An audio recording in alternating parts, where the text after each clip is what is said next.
사하며 그 이름을 불러 아뢰며 그 행사를 만민 중에 알게 할지어다. 그에게 노래하며 그를 찬양하며 그 모든 기사를 말할지어다.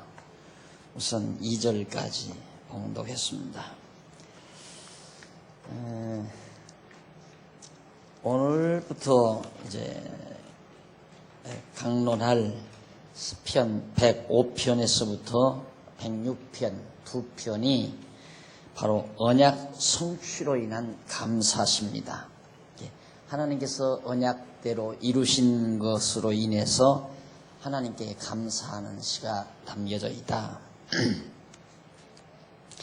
강의하러 올라오기 직전에 이 대목을 보면서 이렇게 구구절절 신구약 성경이 하나님의 언약과 성취의 내용으로 이루어져 있는데 왜 이렇게 쉽고 아주 간단하고 명료한 이 진주와 같은 내용을 2000년 역사, 기독교 2000년 역사 동안 그렇게 많은 사람들이 찾고 싶어도 못 찾고 있었나.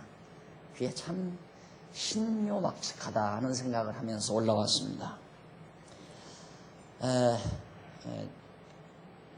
요즘에 제가 외국에서 보내오는 잡지 하나를 받아서 보는데요. 거기에도 이제 그런 내용이 실려 있어요. 시편에 보면 신약에 보면 신약성경에 보면 마태복음에 주께서 내 주께 이르시되 란 말이 나옵니다. 그게 이제 구약을 인용한 말인데 그 신약성경에는 우리 성경신학적 입장에서 아주 귀하다고 생각하는 여호와라는 명칭이 한마디도 없습니다. 신약성경에는. 그래도 그 일에 대해서 제가 언젠가도 말씀을 드렸지만은 별로 중요하게 생각하지 않는 분들이 참 많았어요. 왜 그렇게 여호와가 하나님이시다 그러는데 신약성경에는 여호와라는 말이 하나도 없는가? 그 이유가 있어요. 그 이유가 성경을 잘못 번역한 데서 와진 겁니다. 그러니까 구약 성경을 번역할 때 구약 성경이나 이제 그 성경을 번역할 때 히브리어 성경을 바로 히브리어 성경을 이제 번역할 때 여호와라는 말을 주라고 다 번역해서 큐리오스라는 말로 번역을 했어요. 그러다 보니까 그 성경을 큐리오스를 우리말로 번역할 때 다 주라고 번역했다. 왕, 주라고. 근데 그 큐리오스라는 말은 주라고도 될 수 있고 왕이라고도 할 수 있고 주인이라고 그렇게 번역할 수도 있는 그런 용어입니다. 명사인데 사실 여호와라고 하는 말은 쉽게 그 고유명사이기 때문에 그렇게 주라고 번역해서는 안 될 말이거든요. 70인역을 할 때 번역 잘못한 것이 전통적으로 내려와가지고 신약성경에서 여호와라는 말이 다 빠져버렸어요. 예를 들면 주께서 내 주께 이르시되라는 말도 여호와께서 내 주께 이르시되 그렇게 번역을 했어야 맞는 얘기거든요. 그런데 신약성경이 그만큼 번역 잘못으로 인해서 아주 소중한 여호와의 명칭이 빠졌다고 하는 것은 우리말 성경에 또 과거 70인역 성경에 큰 오류였다라고 하는 걸 알 수가 있죠. 그것이 오늘날과 같이 이제 어학에 대한 정보가 많은 사회에서 그게 발견되지만은 만약에 우리나라도 히브리어나 헬라어에 대한 그런 정보, 상식 이런 것들이 없다면 그냥 모르고 지나가는 거죠. 그래서 오직 성경 이 자체만 좋은 줄로. 그런데 놀라운 것은 지금 현재 이거 보고 있는 이 개역성경 이게 이제 너무 어렵고 딱딱한 말로 번역이 되고 또 이제도 말씀드린 대로 그렇게 여호와를 주로 다 번역해가지고 정말 하나님을 여호와로 증거하는 계시하는 이 놀라운 주옥 같은 진리가 상실되도록 안 보이도록 이게 보통 이제 신학자들이 신약 성경을 매우 중요시 생각하거든요. 그런데 신약 성경에 여호와라는 말이 없으니까 여호와에 대해서 중요하게 생각하겠어요? 안 하죠. 이게 다만 죄인이 구원받아 천국 간다는데 관심이 기울어지다 보니까 지금 여러분들이 알고 계시는 하나님이 여호와이심에 대한 이 정말 성경에서는 둘도 없는 핵심 진리 내용이 그동안 발견되지 않고 묻혀졌다가 사실 우리도 이 성경 가지고 발견한 거죠. 따지고 보면. 근데 어떻게 그 놀라운 진리가 지금 오늘 상고하는 시편 105편도 그거예요. 언약대로 이루신 것으로 인해서 하나님께 감사하는 시란 말입니다. 그러니까 하나님이 하시는 모든 일이 다 언약대로 이루시는 섭리, 그게 역사 섭리죠. 그걸 행사라고 또 번역을 했잖아요. 이 우리말 성경에는 하나님의 행사, 행하시는 일이란 말이거든요. 예, 그 말을 이제 조금 고상하게 학술적인 용어로 쓰자면 하나님의 역사 섭리 이렇게 말할 수 있죠. 하나님께서 역사를 섭리해 가시는 일이니까 행사, 하나님의 역사 섭리 같은 맥락에서 우리가 이해할 수 있는 겁니다. 그러니까 하나님께서 이 모든 인류 역사를 섭리해 가시는 이런 모든 과정에서 여호와 되심을, 즉 하나님이 언약대로 이루시는 이심을 드러내시는 하나님의 섭리란 말입니다. 그걸 하나님께 감사하자 하는 내용이 뭐 행사라든가 기사, 놀라운 일, 기사. 사실 이 지구가 공중에 매달려 돈다는 것도 놀라운 일이죠. 또 태양이 저렇게 지구가 태양을 중심으로 공전자전을 하면서 이렇게 세계 우주가 운행된다는 것도 참 기이한 일 아닙니까? 기하고 놀라운 일이죠. 자, 이런 모든 기사들, 우주를 섭리하시는 하나님의 능력, 그것으로 인해서 하나님이 언약대로 이루시는 여호와이심을 드러내시는 그 일에 대해서 감사한다라는 찬양입니다. 그런데 105편 1절로 6절에 보면 다윗이 열조와 맺은 언약을 이루어 주신 여호와를 구하며 기억하라고 노래하는 그런 내용이 거기에 담겨져 있어요. 그리고 열조에게, 아브라함과 이삭과 야곱에게 하나님이 언약을 맺으시고 그 언약을 이루어 주신 여호와를 간절히 사모해라. 구하라는 말은 여호와를 사모하고 간절히 여호와를 정말 바라라 하는 얘기죠. 그러면서 그 여호와를 기억하라고 노래하는 내용이 바로 6절까지 나와요. 다시 한번 읽어보십시다. 여호와께 감사하며 그 이름을 불러, 그 이름이 여호와라는 이름이거든요. 그러니까 여호와라는 이름이 구약의 핵심 내용이에요. 얼마나 소중하면 그 이름을 불러 아뢰며 그 행하시는 일, 역사 섭리를 만민 중에 알게 할지어다. 그러니까 전도란 뭡니까? 전도.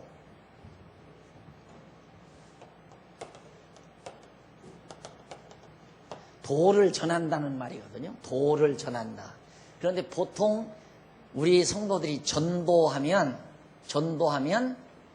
교회로 사람들을 데려오는 것. 그래서 예수 믿으라고 데려와 가지고 죄사함 받고 천국 가게 하는 거. 그게 전도라고 생각을 하는 거예요.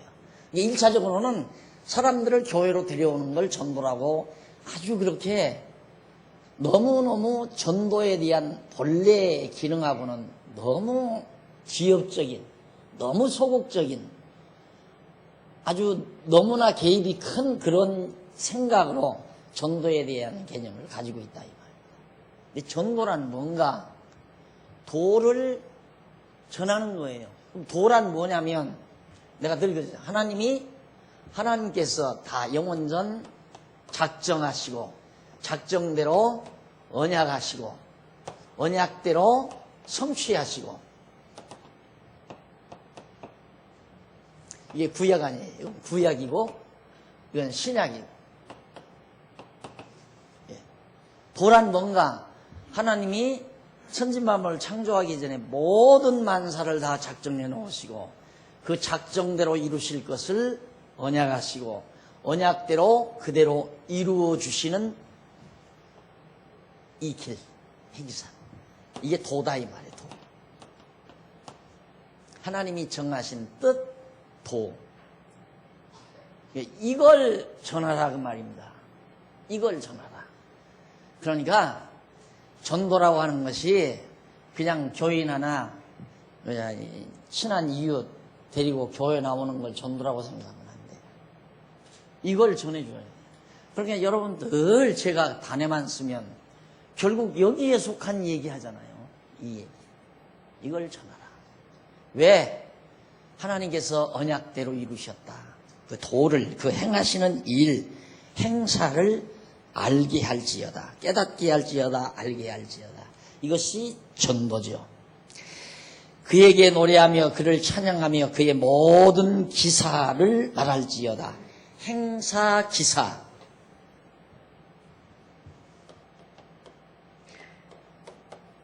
행사, 기사.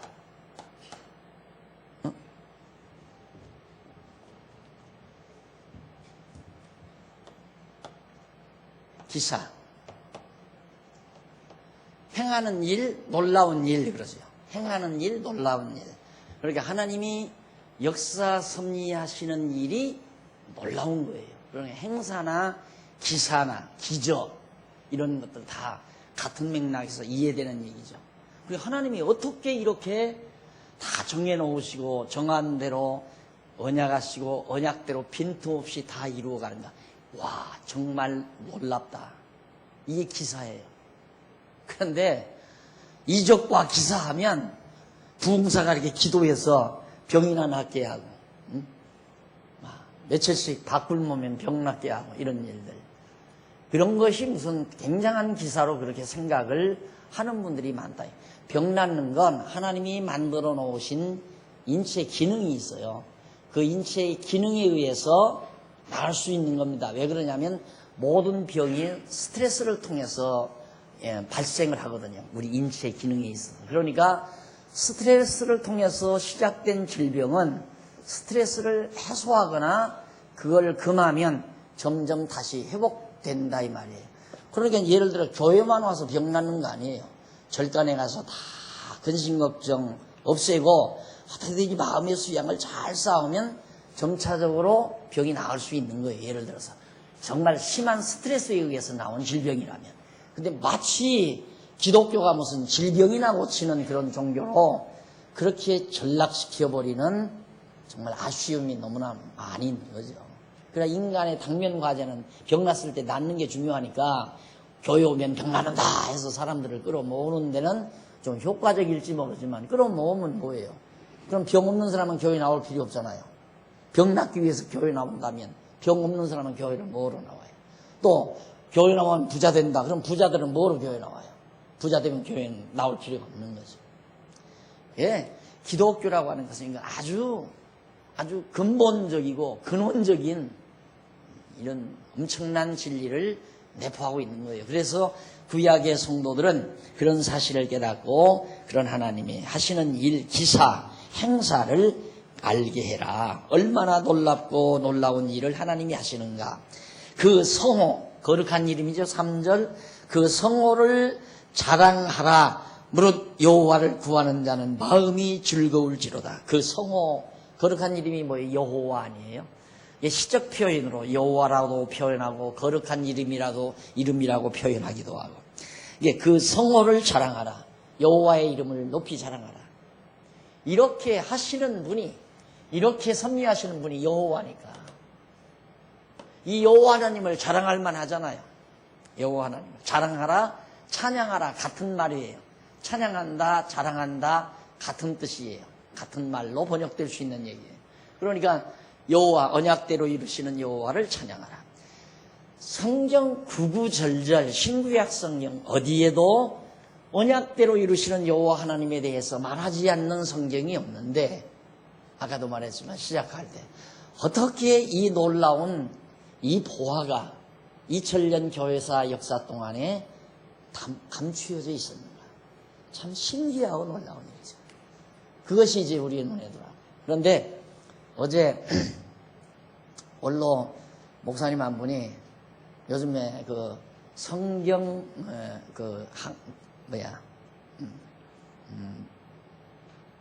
이 성경을 출판한 곳이 대한성서공회예요. 지금까지 개혁성서 대한성서공회.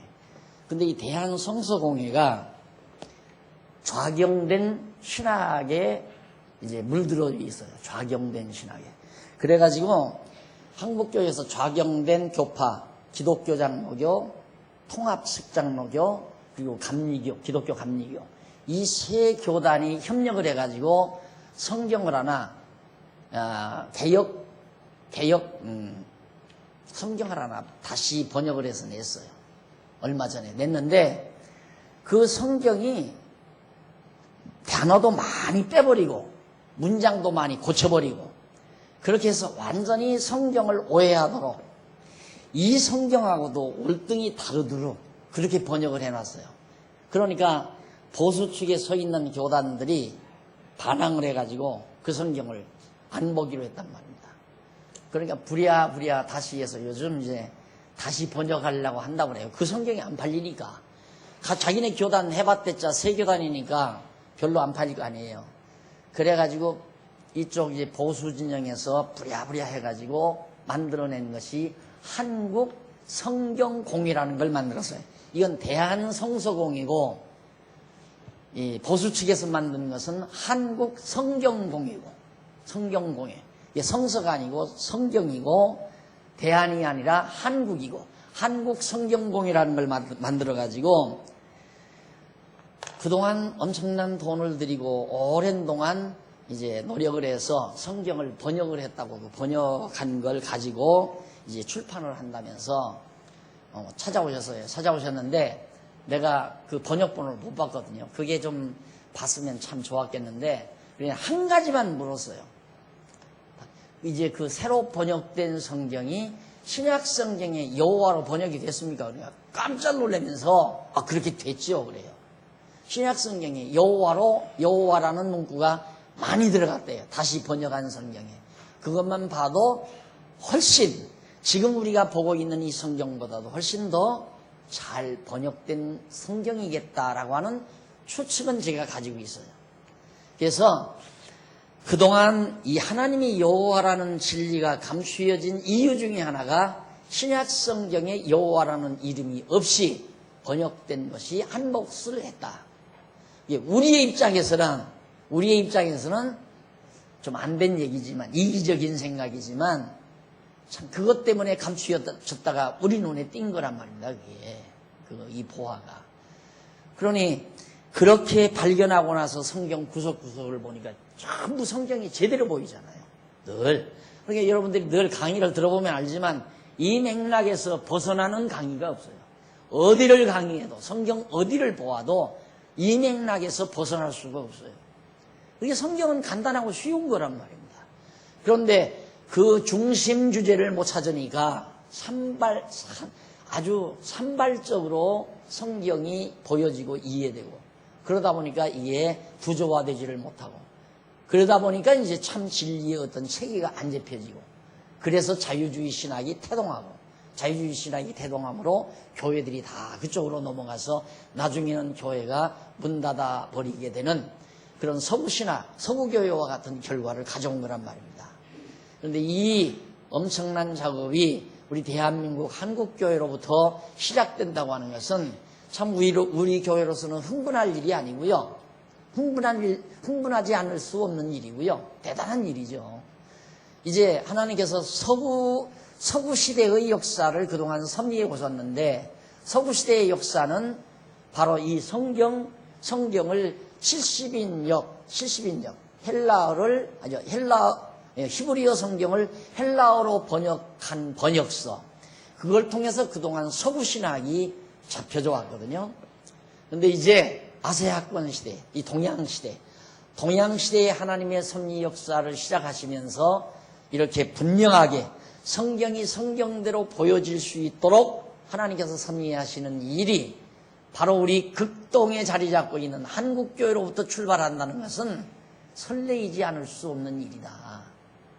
그래서 저도 요즘에 조금 흥분해 있고요. 흥분하지 않을 수가 없죠.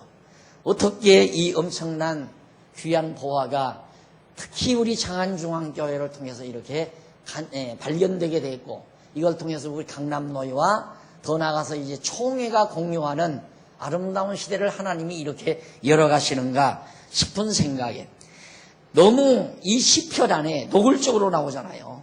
성호를 찬양하라, 여호와 찬양하라 이 말. 왜? 하나님이 이렇게 도를, 하나님의 정하신 뜻, 도가 하나님의 뜻이라고 했죠. 하나님의 뜻이 도다.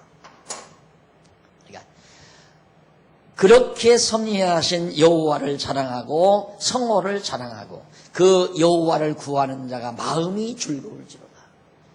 여호와 바라는 자, 여호와를 깨달아 알고 있는 자가 마음이 즐겁지 않다면 뭔가 모르는 사람이에요. 우리 장안중앙교회에 나오셔서 하나님이 여호와이심을 배우고 여호와에 대한 지식을, 그게 지식의 근본 아닙니까? 지혜의 근원이고 근본이고.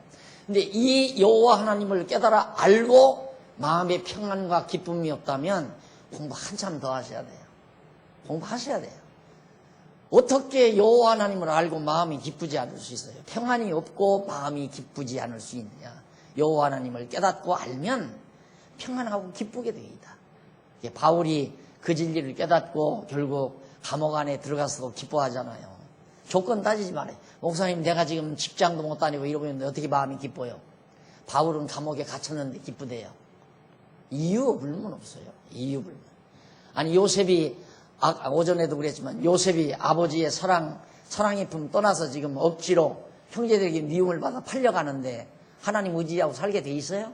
그런데 요셉은 감옥에 가서 갇혀도 애매히 주인에게 모함을 당해도 한 번도 여호와 하나님을 잊거나 여호와 하나님을 거부하거나 어디를 가도 하나님을 의지하고 산 것이 바로 요셉이었습니다.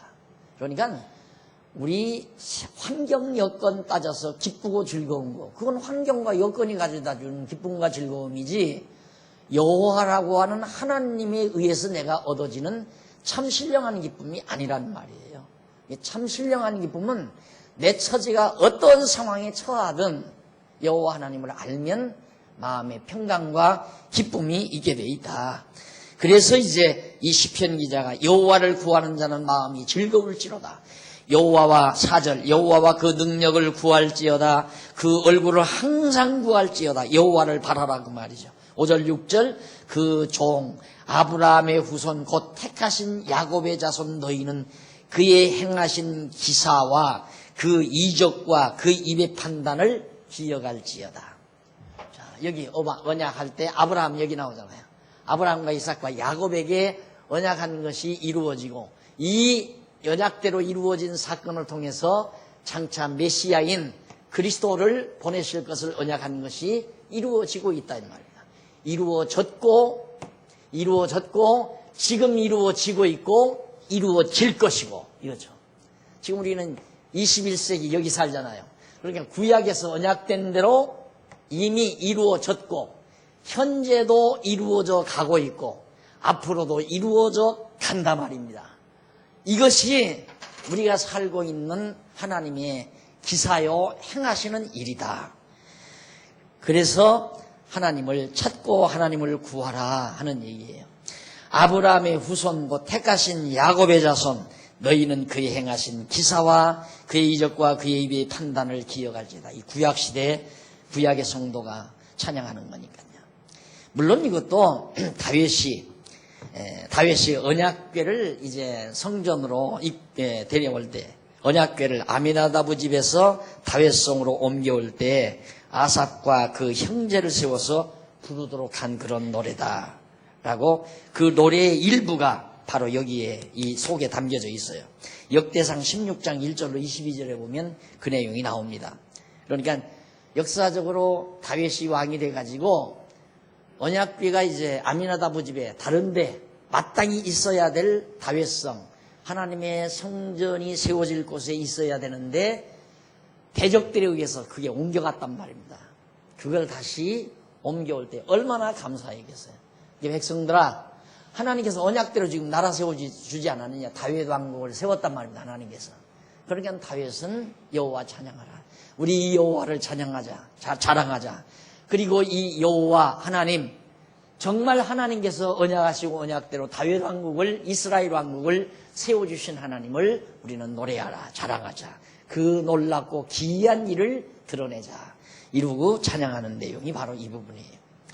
그 다음 이제 7절로 11절에 보면 다윗이 여호와께서 기억하여 이루어주신 열조와 맺은 언약을 노래합니다. 하나님께서 열조와 어떤 언약을 맺었는가. 거기 보면 7절, 그는 여호와 우리 하나님이시라. 그의 판단이 온 땅에 있도다. 그의 판단이 온 땅에 있도다 그랬는데, 거기 한번 보세요. 3883페이지 중간에 7절로 11절 있죠. 그 밑으로 세 번째 줄, 그 밑으로 두 번째 줄 보면 앞부분에 그의 판단이 온 땅에 있도다 라고 노래한 내용인데, 여기 판단이라는 말, 이 판단이 뭔가? 이 판단이라는 말은 히브리 원문으로 미스파트라는 말이에요. 미스파트라는 말은 판결 또는 언도나 공식적인 선언 등으로 말을 하는 겁니다. 그러니까 여기서 판단이라고 번역하는 것보다는 이 번역은 선언한다. 하나님께서 이렇게 하겠다고 선언한다. 언약도 선언이죠. 생육하고 번성하라 선언하잖아요. 선언.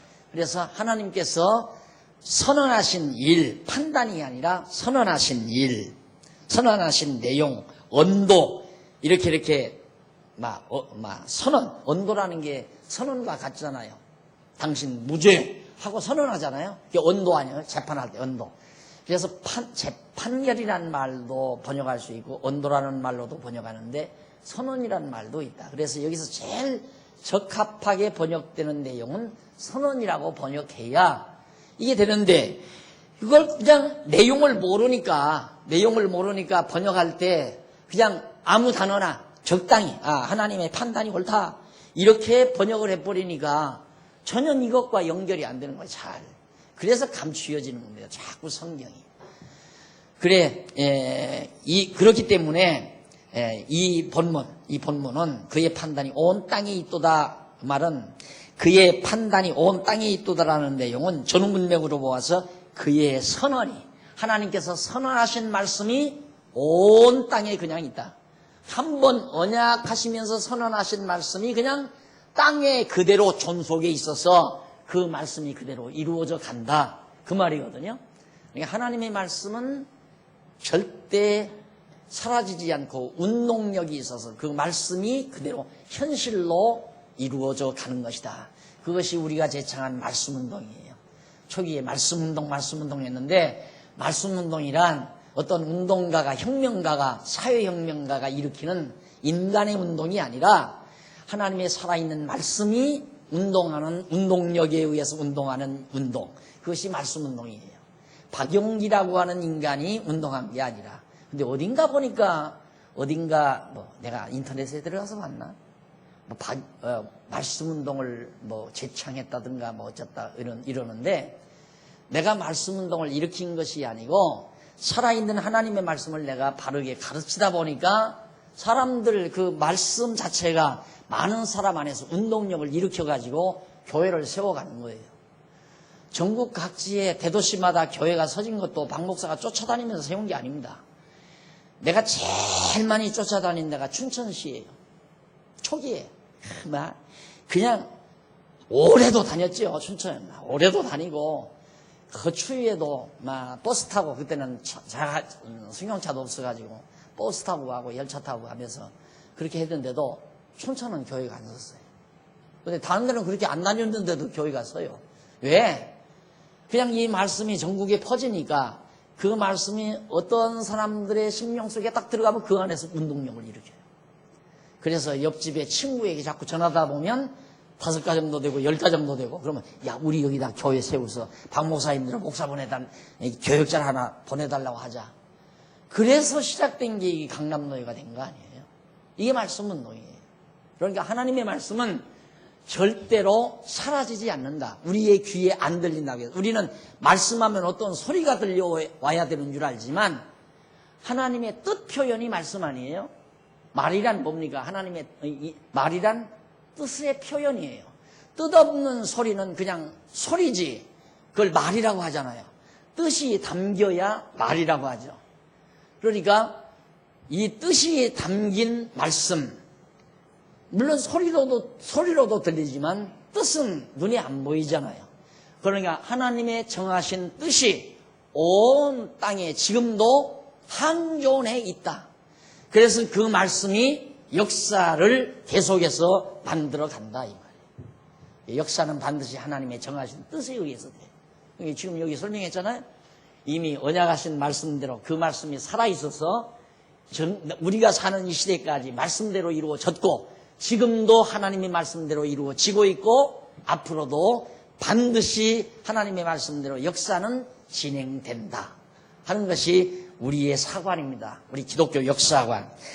자, 이래서 11절까지 해서 바로 다윗이 노래하는데 9절 보십시다. 이제 8절. 그는 그 언약 곧 천대에 명하신 말씀을 영원히 기억하셨으니 하나님께서 한번 언약하신 말씀 잊어버리지 않고 기억했다가 그 말씀대로 역사를 계속 진행한다 이 말이에요. 이것은 아브라함에게 하신 언약이며 이삭에게 하신 맹세며 야곱에게 세우신 율례 곧 이스라엘에게 하신 영영한 언약이라. 아브라함과 이삭과 야곱에게 하신 영영한 언약. 너무 분명하게 밝혀놨잖아요. 그런데 왜 이걸 못 받느냐 그 말이죠. 이렇게 성경에 너무 확실하고 분명하게 기록이 되어 있는데 이르시기를 내가 가나안 땅을 내게 주어 너희 기업의 지경이 되게 하리라 하셨다. 다윗은 그걸 알았잖아요. 아브라함과 이삭과 야곱에게 하나님께서 언약하신 대로 가나안 땅 들어오게 해서 다윗 왕국 그 땅을 차지하고 다윗 왕국을 세워서 왕위에 오르게 하신 하나님의 놀라운 기이한 행사를 하나님께 찬양하는 것이 지금 105편의 찬양이다. 105편 상당히 요약적으로 잘 표현된 우리 성경신학적 맥락이 잘 나타난 찬양이라고 생각을 합니다. 그 다음 105편 12절로 23절 여기 보면 언약대로 이스라엘이 유리하다가 애굽에 거하게 하신 언약대로 이스라엘이 유리하다가 애굽에 거하게 하셨다.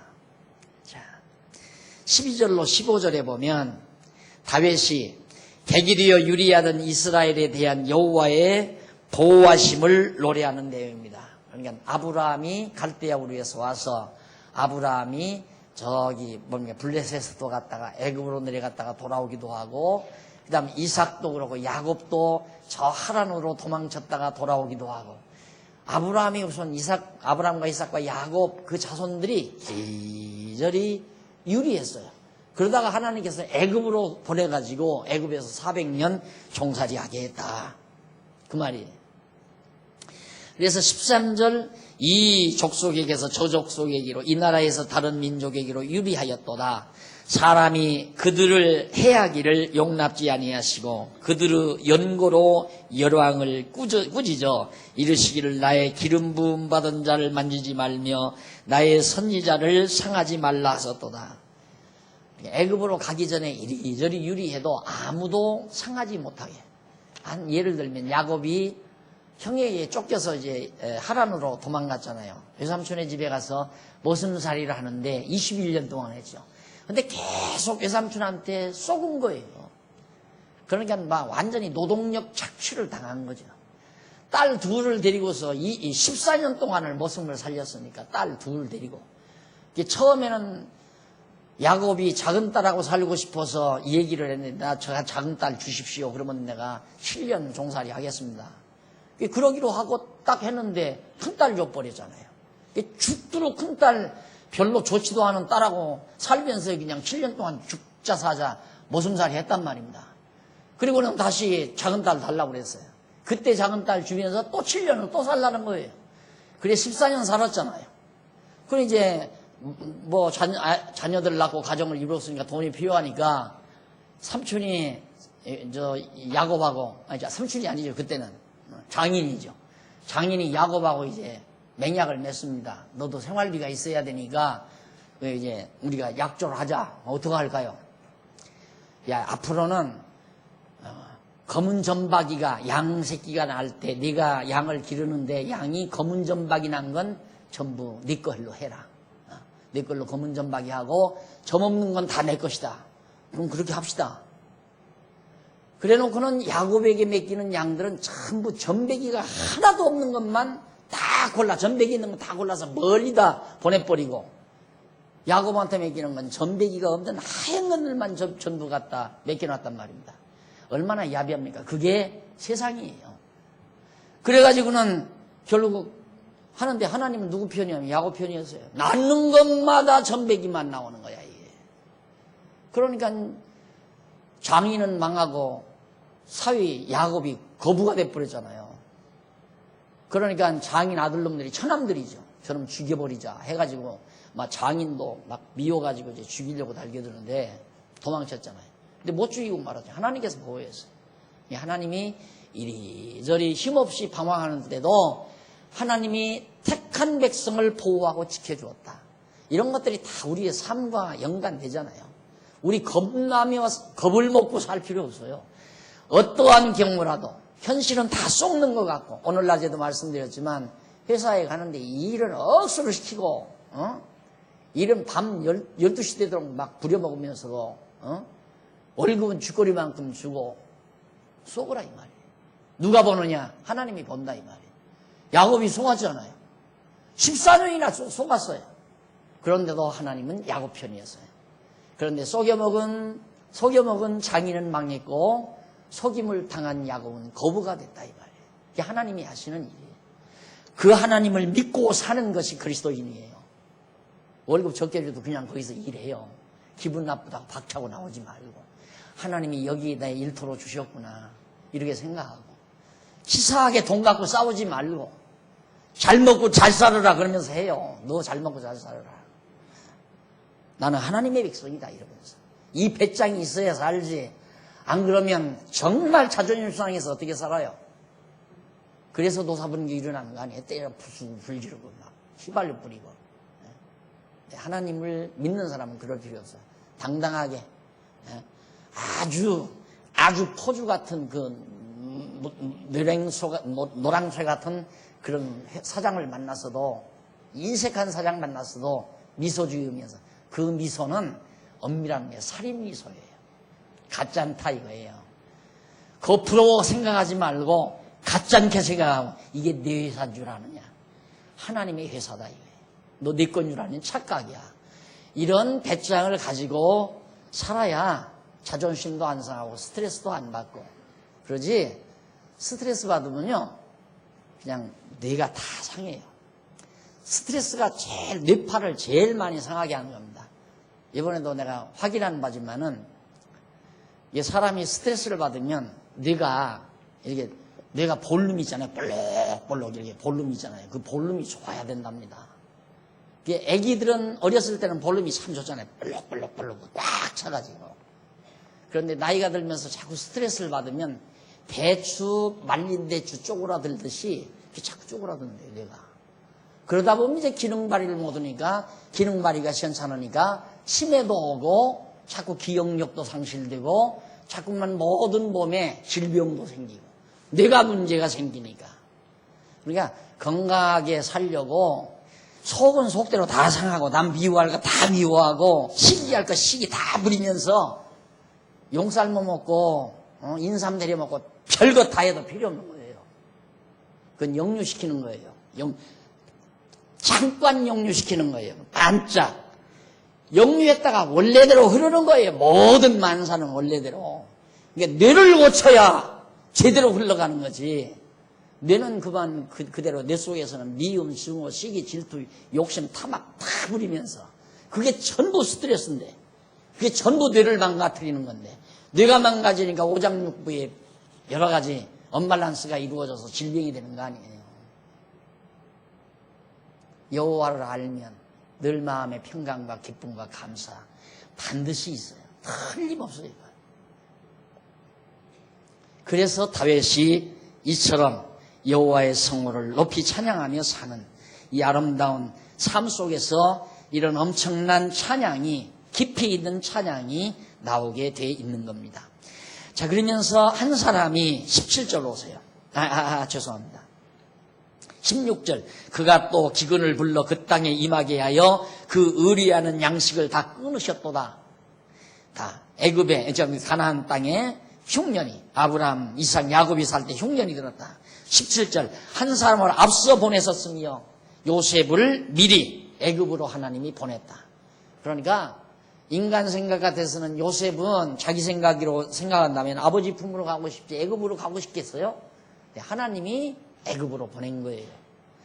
지금 당장 내게 불리한 것 같지만 하나님 보시기에는 그게 불리한 것이 아니라 잘 되는 일이기 때문에 순간은 좀 아파도 애굽으로 보낸 거란 말입니다. 애굽으로 하나님께서 보냈다고 말이에요. 보내셨으며 요셉이 종으로 팔렸도다. 18절. 그 발이 착고에 상하며 그 몸이 쇠사슬에 매였으니 감옥에 갇혔다. 19절. 곧 여호와의 말씀이 응할 때까지라.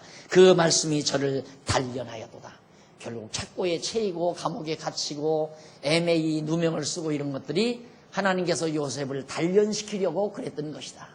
직장에서 떨어지고 직장도 없고 어려운 시련이 자꾸 몰려오고 애매한 일이 다가오고 이것이 하나님께서 우리를 죽이려는 것이 아니라 우리를 단련키 위한 하나님의 섭리임도 우리가 쉽게 알 수가 있죠. 그래서 결국 하나님께서 약속하신 약속을 이룰 때까지 그 이룰 때까지가 언제냐면 야곱의 자손들을 전부 흉년 과정에서 구원해 내시려고 할 때까지, 그리고 다윗이 왕위에 오를 때까지 하나님께서 그 과정에서 많은 시련과 연단을 준다, 그런 얘기죠. 그 다음 20절. 왕이 사람을 보내어 저를 방석하며 열방의 통치자가 저로 자유케 하였도다. 열방의 통치자 애굽왕 바로죠. 그 당시에는 에집트 문명이 최고였으니까 바로왕이 최고의 권력자였단 말입니다. 그가 도리어 야곱의 후손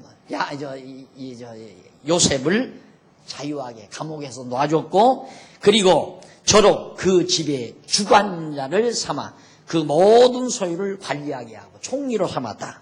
22절. 임으로 백관을 제어하며 지혜로 장로들을 교훈하게 하였도다. 바로 요셉이 총리의 자리에 앉아서 애굽의 문무백관들을 통솔하고 지휘하도록 하나님께 했었다.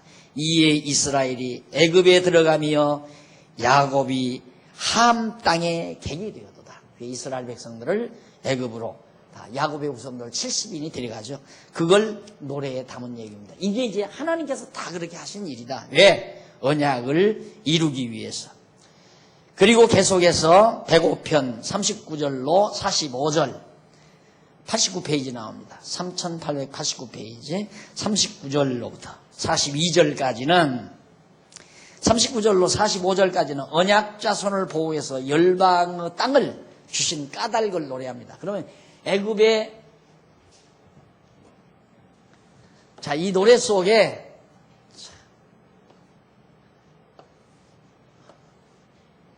여기 아브라함 갈대아 우리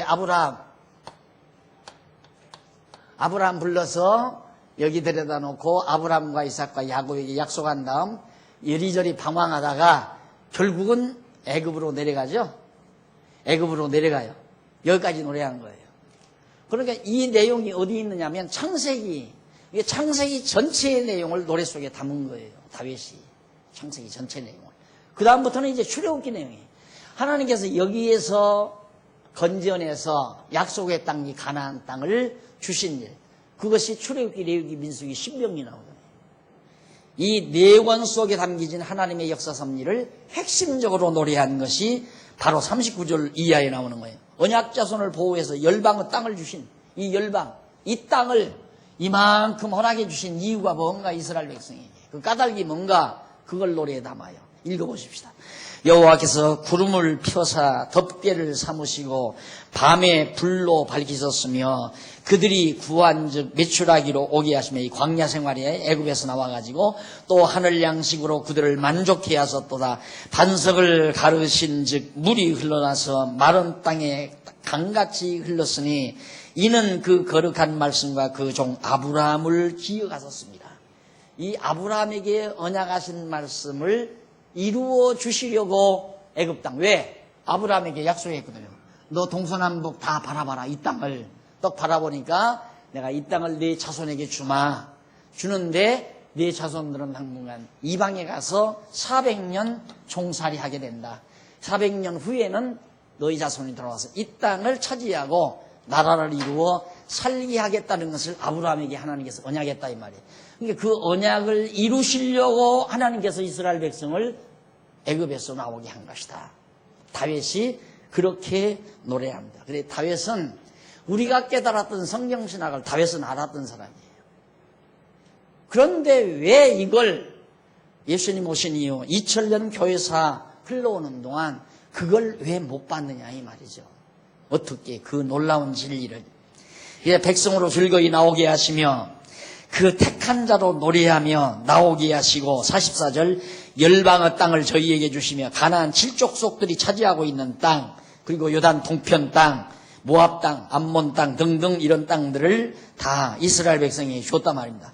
민족들을 수고한 것을 소유로 취하게 하셨으니 그런 많은 열방들이 개간을 하고 개발을 해서 성을 쌓고 농토를 만들고 그리고 목장을 만들어서 잘 먹고 잘 살도록 해놓은 그런 모든 기반 조성들을 공짜로 이스라엘 백성들에게 거저 주었다. 왜냐? 45절에 나오잖아요. 그 이유는 이런 저희로 그 율례를 지키며 그 법을 좇게 하려 하심이로다. 할렐루야. 하나님께서 명하신 말씀대로 살게 하기 위해서 율례와 법도 규례대로 율례를 지키며 그 율법을 쫓아 살아가게 하려고 이 땅을 주었다. 그래서 여기서 율례와 법도와 계명을 여기서 준 거야. 시내산에서 이 말씀대로 이 땅 들어가서 살아라. 그 말, 이 율법이란 뭡니까? 여호와 하나님을 경외하며 잊지 않고 경외하며 살게 하는 하나의 문화적인 구체적인 내용, 문화 형성의 구체적인 내용. 이 다른 민족에게서는 그런 삶의 문화가 없어요. 오직 유대인들에게만이 특수한 문화, 그 문화를 형성하고 살아갈 수 있는 구체적인 내용이 율례와 규례와 법도, 계명 이런 것들이에요. 이게 그대로 살면서 여호와 하나님 경외케 하려고 하나님이 가나안 땅으로 인도해 주었다. 그 얘기입니다. 다시 말하면 무엇 때문에 언약대로 이루어 주시는가? 하나님이 여호와이심을 깨달아 알고 경외하며 살게 하시려고 말이죠. 오늘 우리는 예수 그리스도를 왜 언약대로 이 땅에 보내셨는가? 우리들도 마찬가지예요. 여호와 하나님이심을 깨달아 알고 경외하며 살려고. 그래서 여호와 하나님을 배운다고 하는 것은 하나님 좋으라고 그러는 게 아니에요. 내가 여호와를 깨닫고 나면 마음의 평강과 기쁨, 감사가 나오잖아요. 우리 행복하게 살 수 있는 유일의 길이에요. 가장 최고의 유일한 길. 그러니까 우리 마음속에 감사가 있고 기쁨이 있어야 행복하잖아요. 다른 방법은 없다니까요. 여러분 복권 당첨되면 참 행복할 거 같죠. 와, 한 20억 내지 30억 복권, 로또 복권 하나 당첨되면 팔자 늘어지는데 그 당첨된 사람들 뒷조사 한번 다 해보세요. 팔자 망한 사람 다 많아요. 그걸로 안 돼요. 여러분 사업이 그냥 하나 확장돼가지고 돈 많이 벌면 될 거 같죠. 천만의 말씀. 안 돼요. 요즘 제일 괴로운 사람이 누구냐면 이건희 회장이에요. 마음이 지금 다 지옥이에요. 아마 이 두뇌가 시끈지끈할 거예요. 뇌가 볼륨이 많이 사라질 거예요. 뻐끔뻐끔 이렇게 공기 빠지는 것처럼. 그게 행복한 게 아니에요. 여러분 하나님을 여호와로 알고 여호와를 찬양하며 사는 다윗의 이 아름다운 모습이 바로 105편 찬양 속에 잘 담겨진 것을 오늘 함께 여러분과 함께 감상을 했습니다. 다음 시간 106편 감상 같이 하기로 약속하고 오늘 강의 여기서 마무리합니다. 기도하십시다. 살아계신 하나님 아버지 은혜를 감사합니다. 오늘 또 저희에게 소중한 시간을 허락해 주시고 하나님의 귀한 말씀 다윗이 하나님을 찬양했던 시편 105편을 함께 감상을 했습니다. 언약대로 이루신 여호와의 이름을 높이 찬양하고 자랑하며 이 여호와의 이름을 높이 전하는 슬기로운 저희들의 삶이 되게 해주시고, 여호와라는 지식으로 말미암아 우리가 지혜와 명철이 커지게 하시고 우리의 심령 속에 늘 감사와 찬양이 넘치는 귀한 삶이 이루어지도록 역사하시고, 우리에게서도 여호와 찬양, 할렐루야라고 하는 여호와의 찬양이 끊이지 아니하도록 역사하시옵소서. 예수님 이름으로 기도드립니다. 아멘.